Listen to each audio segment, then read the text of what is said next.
신명기 11장 8절에서 12절 말씀.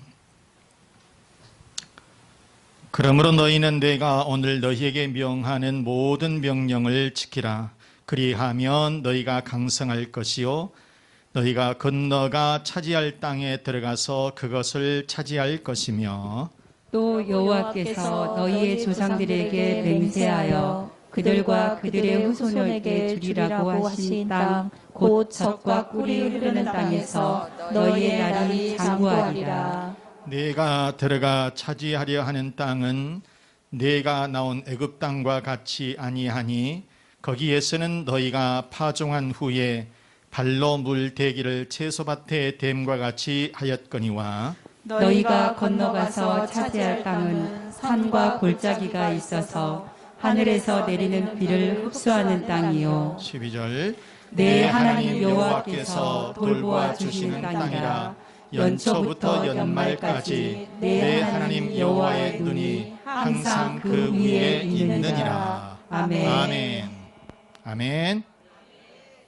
제목 한번 우리 풍요로운 삶, 풍요로운 삶. 시작.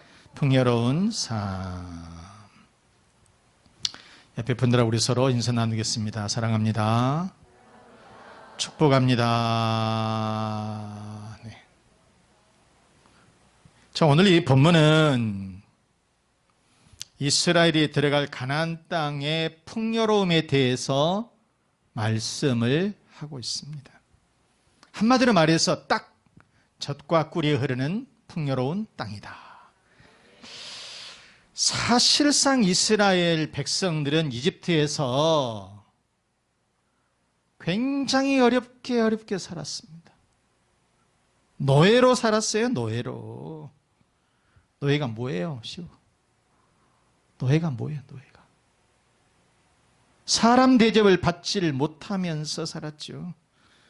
고되고 힘든 일은 다 이스라엘 사람들이 했습니다. 흙을 이겨서 벽돌을 만들고요, 돌을 깎아서 다듬어서 성을 쌓는데 동원이 되고, 그래서 이렇게 고되고 힘든 일은 이스라엘 사람들이 다 했었다는 거예요. 사람이었지만은 진짜 사람 대접을 제대로 받아보지를 못하고 살았던 그 사람들. 그런데 하나님은 이제 그곳에서 나와서 이집트에서 해방이 되어서 하나님께서 지시하는 땅이 있어요. 가나안 땅으로 가거라. 가나안 땅으로 가거라. 그런데 그 가나안 땅은 이집트하고는 비교할 수 없는 땅이라는 거예요. 제일 중요한 것, 하나님을 마음껏 섬길 수가 있고요, 또 거기에는 평안함이 있습니다. 그리고 물이 넉넉하고요, 풍요로움이 있는 곳, 그런 땅, 그런 곳으로 가서 열심히 살아라. 평안하게 살아라. 마음껏 살아라. 축복의 삶을 살아라. 이렇게 말씀을 하고 있는 거예요. 그러면 하나님은 이스라엘에게 어떤 축복을 주신다고 했을까? 첫째는 강성해지는 복을 주신다 그랬어요. 어떤 복이요? 강성해지는 축복, 강성해지는 복을 주신다, 그런 말씀이에요. 8절 말씀해 보시면, 그러므로 너희는 내가 오늘 너희에게 명하는 모든 명령을 지키라. 그리하면 너희가 강성할 것이요. 강해진다니까. 여러분, 무슨 일이 있어도요, 국가도 강해야 되고요, 내 사업도 강해야 되고요, 이 가정들도 강해야 돼요. 약하면 당해. 그런데 하나님께서 이제 이스라엘 백성들에게 지금까지 짓눌리고 살았는데, 하나님께서 이스라엘 백성들이 이제 너희들이 강해진다는 거예요. 강해지는 축복을 주신다는 거예요. 여기서 이 강성이라고 하는 게 하자크라고 하는 것인데요, 견고하다, 강하다 이런 뜻은 있는데, 여기에서 중요한 것은 이 하자크가 무엇이든지 할 수 있는 능력이 있다는 거예요. 무엇이든지 할 수 있다는 거예요. 이게 하자크라고 하는 거예요. 그러니까 무엇이든지 이길 수 있는 능력, 무엇이든지 할 수 있는 능력을 일컬어서 하자크라고 그래요. 하자크. 여러분, 그런 능력이 있으시길 바랍니다.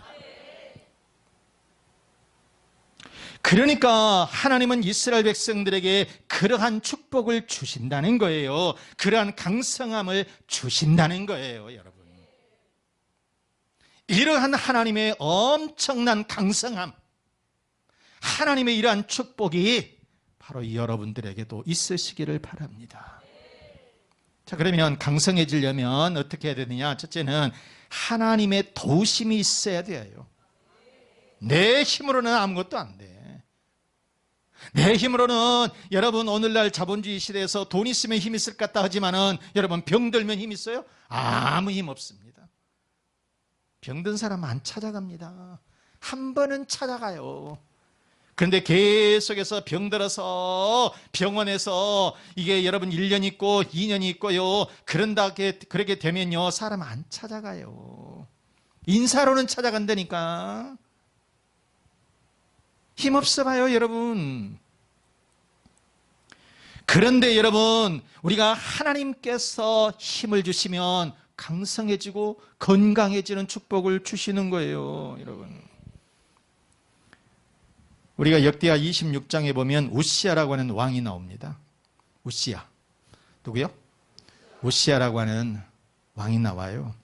그런데 유다의 10번째 10대 이 왕인데 16살의 왕이 되어요.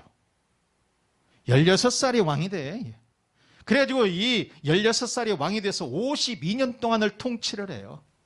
참, 여러분, 16살이면 중3 정도밖에 안 돼. 중3 정도밖에 안 되는데 이게 왕이 돼서 뭐를 하겠습니까? 그런데 이 우시아는 유다의 선한 왕으로 평가를 받습니다. 세상에 어린 나이에 왕이 되었는데요, 선한 왕으로 평가를 받는다고요. 그런데 이 우시아 왕은 또 강성한 국가를 만들었습니다. 강한 국가를 만들었습니다, 여러분. 그것은 이 강한 국가라고 하는 것이 병사들이 많고 철병거들이 이렇게 많아서 강성한 국가가 되기도 했겠지만은, 그보다도 더 중요한 것은 하나님이 도와주시니까 강성해졌다는 거예요. 그래서 주위의 블레셋이나 암몬 등 이런 주변 나라들이 조공을 바칠 정도로 이렇게 유다 나라가 굉장히 강한 나라가 되었다는 거예요. 역대하 26장 7절과 8절 말씀해 보시면, 하나님이 그를 도우사 블레셋 사람들과 그로바알에 거주하는 아라비아 사람들과 마온 사람들을 치게 하신지라. 암몬 사람들이 우시아에게 조공을 바치매 우시아가 매우 강성하여 이름이 애굽 변방까지 퍼졌다. 이렇게 말씀하고 있잖아요.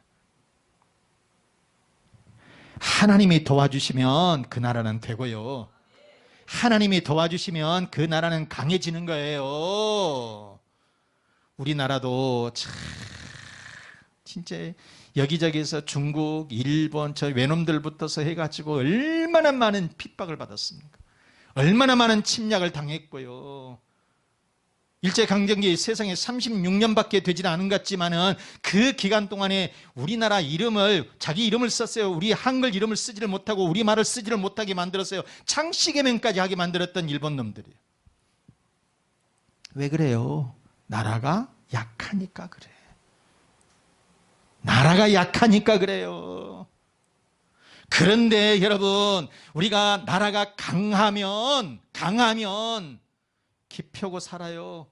지금은 여러분, 교회가 이 대한민국 땅에 들어온 뒤부터서 이 나라가 굉장히 급성장하기 시작했고요. 지금은 세계에서 11번째, 12번째 가는 그런 나라, 국방력도 세계 10위권 안에 들어가는 나라가 됐어요. 어디에 가면 대한민국 하게 되면 알아줘요. 그냥 맨날 옛날에는 그냥 일본? 재패니스? 아니면 차이니스? 맨날 이렇게 물어봤는데 이제는 보면 코리아? 사우스 코리아? 이렇게 말해요. 얼마만큼 이제 이 국격이 세워진다는 말이에요. 그냥 되는 것이 아니었어요. 하나님을 믿을 때부터서, 이 땅 위에 기독교가 들어온 이후부터서 이 나라가, 이 대한민국이 강해지게 되었다라고 하는 것이에요. 그러기에 여러분, 하나님이 도와주시면 강해질 줄로 믿습니다, 여러분. 자, 또 어떨 때 강해지느냐? 하나님을 경외할 때에 강해져요. 하나님을 잘 섬길 때 내가 신령 진정으로 이런 마음을 가지고 하나님을 섬기게 되면 그 사람을 하나님께서 높여주시고 그 사람을 강하게 만들어 주신다는 거예요. 여러분, 신앙생활을 여러분, 그래서 우리가 바르게 잘해야 돼요. 신앙생활 바르게 잘하게 되면 내가 강해진다니까. 사람들에게 손가락질 당하지 않는단 말이에요, 여러분. 사람들로부터서 높임을 받는단 말이에요, 여러분. 강해지는 역사가 있게 된다는 거예요, 여러분. 시편 112편 1절과 2절 말씀해 보시면 할렐루야, 여호와를 경외하며 그의 계명을 크게 즐거워하는 자는 복이 있도다. 그의 후손이 땅에서 강성하며 그랬습니다. 하나님께서 이처럼 하나님을 경외하는 사람, 그 하나님의 말씀을 깊이 즐겁게 듣는 사람, 이런 사람을 하나님께서 높여주시고 강하게 만들어주신다라고 하는 것이에요, 여러분. 그러므로 여러분, 하나님을 경외하면 후손이 강성해지고 복을 주신다는 거예요. 내가 잘 되고 못 되고 내 힘으로 되는 게 아니에요. 하나님이 도와주실 때에, 하나님이 함께 해주실 때에, 하나님께서 나를 도와주실 때 우리는 잘 되게 될 줄로 믿습니다, 여러분. 그런 거로 하나님을 여러분 경외하시기 바랍니다. 자, 두 번째, 하나님은 이스라엘이 어떤 축복을 주신다고 했느냐? 가나안 땅을 차지할 것이다 그랬어요. 뭐를 한다고요? 가나안 땅을 차지할 것이다. 가나안 땅을 차지할 것이다. 즉 이것은 무슨 얘기냐면 풍성한 삶을 주신다는 거예요. 풍성한 삶을 주신다는 거예요. 풍성한 삶을.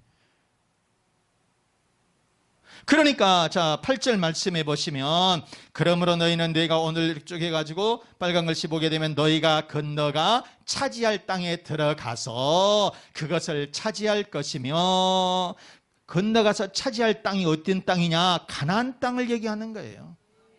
가나안 땅. 그러면 여러분, 그 가나안 땅, 도대체 이 가나안 땅은 어떤 땅이냐? 도대체 이 가나안 땅은 어떤 땅이냐 이 말이에요. 그런데 이 가나안 땅을 성경은 일컬어서 젖과 꿀이 흐르는 땅, 풍요로운 땅이라 그랬습니다. 풍요로운 땅이다. 풍요로운 삶을 살게 해주신다는 거예요. 하나님께서 이처럼 우리들에게 축복을 해주시는데 어떻게 해주시냐? 가나안 땅을 차지한다라고 하는 이 말씀은 풍요로운 삶을 살게 해주신다는 거예요. 우리가 민수기 13장 보면 민수기 13장은 딱 연결이 돼야 됩니다. 가데스 바네아 사건을 딱 연결을 시킬 수 있어야 돼요.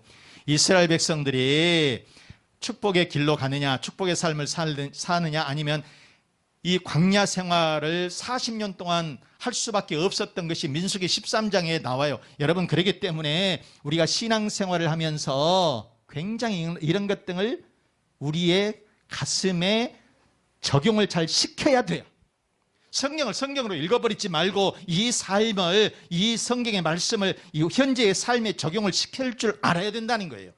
자, 그런데 민수기 13장에 보면 모세가 가나안 땅으로 이제 가기 위해서 이 정탐꾼, 첩보원, 정탐꾼 12명을 각 지파에서 불러가지고 대표들을 불러서 12명을 가나안 땅으로 이제 정탐을 해가지고 오라고 그랬습니다. 그래서 거기 가서 40일 동안을 정탐을 해라. 40일 동안을 정탐을 해갖고 오라고 그러는데 거기서 무엇을 조사를 해갖고 오라고 그랬느냐면 민수기 13장 17절에서 20절에 보면은 그 땅 사람들이 강한지 약한지, 그 사람들이, 이 가나안 땅에 사는 사람들이 강하냐 약하냐, 그 다음에 또 하나는 그 땅의 토질이 좋은지 나쁜지, 또는 성읍이 진영이냐 산에가 있느냐, 그 다음에 또 이 토지가 비옥한지 메말라 있는지 이런 것 등을 조사해 가지고 오되 그런데 그 땅에서 열매를 따고 와라. 그 땅의 열매를 따고 와라. 조사를 해보겠다 그 말이야. 실과를 따오라. 이렇게 모세는 정탐꾼들에게 지시를 했어요. 그래서 이 정탐꾼들의 12명이 가서 이것저것을 다 조사해서 이 태블릿 담아가지고서 다 조사를 해가지고 지금 오고 있는 거예요. 그런데 에스골 골짜기에서 실과를 따왔구나, 열매를 따왔구라 했으니까 열매를 따고 가자. 우리 모세 지도자님이 이 열매 따갖고 오라고 그랬으니까 뭐를 따고 가지? 포도 따고 가야 되겠다. 그래가지고 포도를 따갖고 오는데 포도송이가 여러분 얼마나 크겠습니까? 해봤대자 얼마나 크겠어요.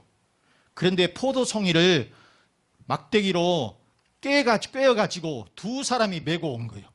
포도송이가 커요, 적어? 엄청 컸다는 거예요. 어떤 농장에서 일하는 것을 보니까 그 바나나 한 송이 큰 것이 한 30kg, 40kg 가더라고요. 혼자 그거 못 들더만 힘께나 써야 되겠더만.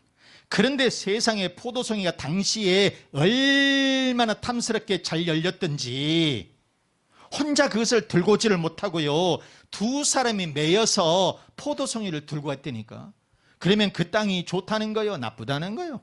좋다는 거죠. 자, 그래서 민수기 13장 23절 말씀해 보실까? 또 에스골 골짜기에 이르러 거기서 포도송이가 달린 가지를 베어 몇 명이? 둘이 막대기에 꿰어가지고 매여 들어왔다는 거예요. 또 석류와 무화과도 뭐 따고 오고. 그런데 무화과는 호박만큼 크지는 그것은 말은 없어요. 근데 포도송이는 그렇게 컸던가 봐. 그러니까 그 땅이 얼마나 기름진 땅이었는가 이것을 알 수가 있다라고 하는 거죠. 자, 그것은 그만큼 비옥한 땅이었다. 또 민수기 13장 27절 말씀해 보시면 모세에게 말하여 이르되 당신이 우리를 보낸 땅에 갔어요?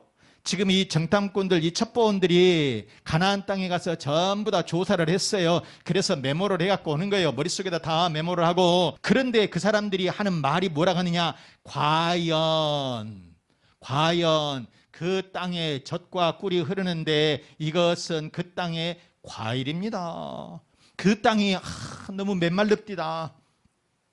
사람 살 곳 못 되겠습니다. 그런 것이 아니라 무슨 땅이다? 젖과 꿀이 흐르는 비옥한 땅입니다. 그러면서 이것을 이 과일을 갖고 왔는데 이 과일이 얼마나 큰지 못 들고 오고 둘이 꿰어서 들고 올 정도로 그런 땅이었다라고 하는 그런 말씀인 거예요. 여러분 이처럼 가나안 땅은 풍요로운 땅이에요.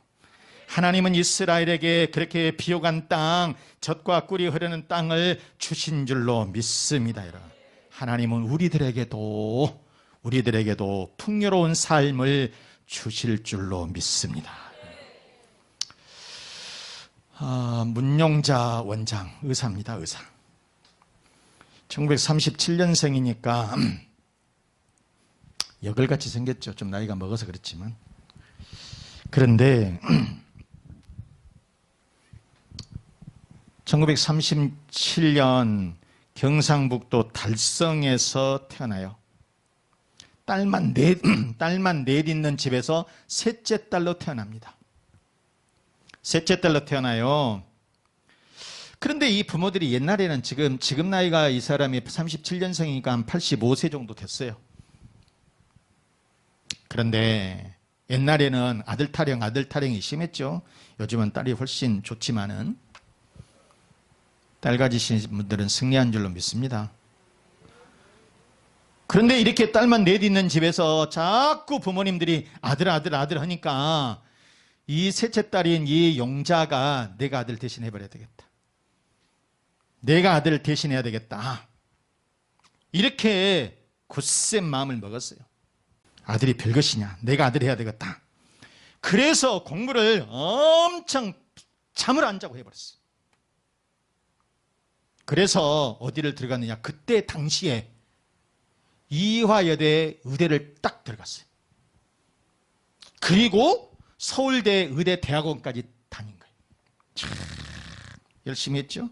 그리고 나중에 동인제약 회장 아들하고 결혼을 해요. 성공, 대성공을 했던 거죠. 그래서 시댁에서 부잣집이니까 병원을 개업을 탁 해주고 거기서 엄청 다 부러워한 것을 다 가졌어요. 그런데 이 문용자는 신앙생활을 언제 하게 되었느냐? 8살 때 초등학교 1학년 때에 처음 어머니 손에 이끌려서 교회를 딱 가게 되었는데 교회가 너무 좋은 거예요. 하나님의 말씀이 너무 좋아. 그래서 신앙생활을 얼마나 열심히 얼마나 열심히 했는지 중학교 들어갈 때 고등학교 다닐 때 사복음서를 다 외워버렸어요. 세상에 사복음서를 다 외워버렸다니까. 한 번 읽은 것도 어렵지만은 이 사복음서를 달달달달 끼면서 외웠어요. 그런데요, 어린 시절 때 자기 아버지가 교회를 너무 다니니까 아들도 없는데 교회나 다니고 있으니까 꼴보기 싫은 거예요. 그래서 용자를 불렀어.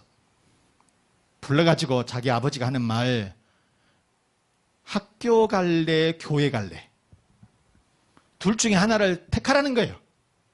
학교를 갈래 교회를 갈래. 그러니까 이 어린 아이가 아버지 나 둘 다 가고 싶어. 그렇게 야물었던 이 여자, 그렇게 신앙이 그래서 깊었었던 거예요. 그런데 이게 너무 신앙이 결혼 후에는 병원을 개업을 하고 바쁘고 그러다 보니까 주일조차도 제대로 못 지키는 그런 사람이 돼버리고 말았던 거예요. 너무너무 잘 나가고 공부 많이 했고 바쁘고 사람들은 몰려들고 이래서 이 신앙이 제대로 커버리지를 못한 거예요. 신앙이 진짜 땅바닥에 거의 떨어져 버린 거예요. 그러던 어느 날 병원에서 돌아와가지고 녹초가 되는 상태에서 이게 샤워를 하려고 샤워기를 트는 순간 LPG 가스가 폭발해 버린 거예요.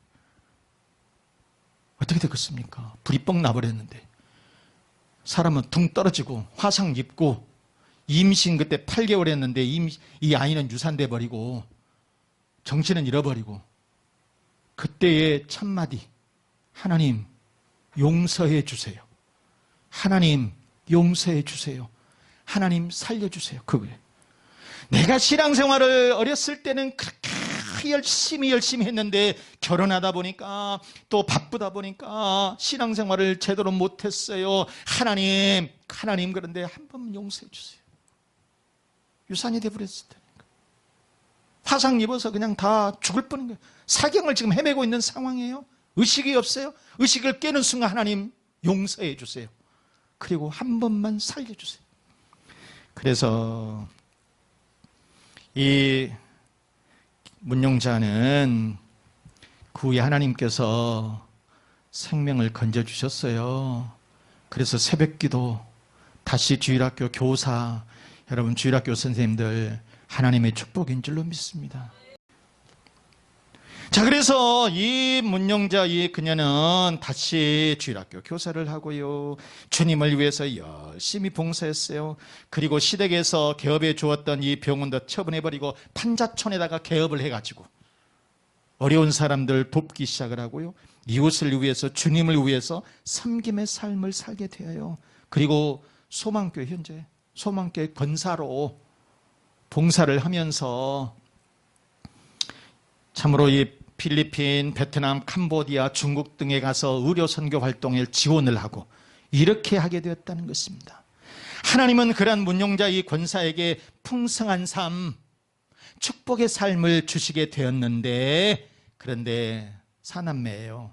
큰딸은 서울 음대를 나와가지고 이 피아니스트로, 둘째 딸은 하버드 법대를 나와서 국제 변호사로, 셋째 아들은 연대 의대를 나와서 이 세브란스 병원 의사로, 넷째 딸은 이 서울대 음대를 나와서 바이올리니스트로 이렇게 활동을 하고 있어요. 본인도 시의회 의원으로서 여러 가지 뛰어다니면서 봉사활동을 하고 하나님을 섬기는 풍성한 삶을 살게 되었다는 거예요. 여러분, 하나님 섬기면, 하나님 말씀 들으면, 신앙생활 하게 되면 하나님께서 이처럼 풍성한 삶으로 채워주실 줄로 믿습니다. 하나님은 이스라엘에게 가나안 땅에 풍성한 삶을 주셨어요. 우리들도 가나안 땅에 풍성한 삶, 풍요로운 삶, 그런 삶을 주실 줄로 믿습니다. 그러면 우리는 이러한 축복을 받기 위해서 어떻게 해야 되느냐? 셋째는 명령을 지켜야 한다. 뭘 해야 된다고요? 명령을 지켜야 된다. 8절 말씀에 모든 명령을 지키라 그랬어요. 시작. 모든 명령을 지키라. 명령이라고 하는 것은 하나님의 모든 말씀을 얘기하는 것이고 법적인 선포 뭐 이런 것을 얘기하는데, 이 지킨다라고 하는 것이 무슨 얘기냐면 샤마르, 보존하다라고 하는 뜻입니다. 그래서 이 하나님의 말씀은 지켜도 되고 지키지 않아도 되는 것이 아니라 반드시 지켜야 된다라고 하는 거예요. 이 샤마르라고 하는 것은 반드시 지켜야 된다는 거예요. 그래서 여러분, 이 하나님의 말씀을 반드시 지키게 되면 가나안 땅의 축복으로 채워주실 것이에요. 여러분, 또 여러분, 하나님은 이처럼 우리들에게도 가나안 땅의 축복을 주실 줄로 믿습니다. 여러분. 그러므로 여러분, 사랑하는 교우 여러분, 하나님의 명령을 다 지켜서 여러분의 가정마다, 자녀마다, 사업장마다 강성해지는 축복, 풍성한 삶, 가나안 땅의 축복이 있으시기를 주 예수 그리스도 이름으로 축원합니다. 축원합니다. 하나님은 우리를 강성하고 풍성할 삶을 주신다고 믿고 하나님의 명령을 지키는 믿음을 주옵소서. 우리의 가정에 평안을 주시고 자녀의 앞길을 인도해 주시고 건강에 복을 주시고 사업과 직장의 번성으로 채워 주옵소서. 우리 다 같이 기도하겠습니다.